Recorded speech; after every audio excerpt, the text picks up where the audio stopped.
disons de Marigot à Cul-de-Sac nous prend 20 à 25 minutes, ben arriver d'ici pour aller à la décharge, ben c'est pareil, ça nous prend 20 à 25 minutes à cause de la route.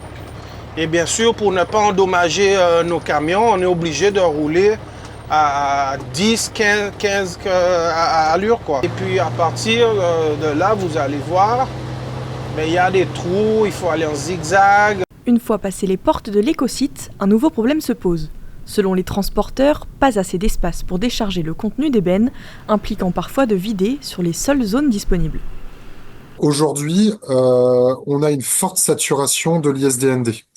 En fait, Irma, ça a généré 10 ans de déchets en 3 ans. Et en fait, il y a eu besoin d'augmenter la capacité de stockage. Et pour ça, il a fallu créer une nouvelle alvéole. Cette nouvelle alvéole, c'est ce qu'on appelle le casier 10. Le déchargement compliqué des camions n'est pas le seul point soulevé par les transporteurs. La bonne prise en charge des déchets est elle aussi remise en cause. Maintenant, arrivé à la décharge, l'espace n'est pas totalement là pour recevoir ces ordures-là pour l'instant. Être à l'extérieur recyclé et rentrer à la décharge et c'est pas recyclé, je trouve un peu que c'est pas trop cool. Pour illustrer ces propos, des vidéos filmées sur site montrent des déchets de différents types, parfois déposés de manière chaotique. Carcasses de voitures, frigos, mais aussi déchets verts. Moi, avec cette information, je suis pas d'accord. Les déchets qui arrivent triés sur l'écosite sont bien traités. Mais attention, je suis pas en train de dire que les transporteurs font mal leur tri. Parce que c'est pas les transporteurs. Les transporteurs, ils transportent du déchet d'un point A à un point B. Ce sont aussi les détenteurs de déchets.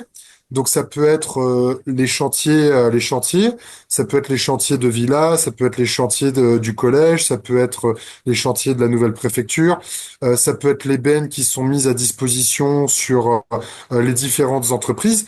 Chaque cas est particulier, chaque cas est différent, faut pas généraliser non plus.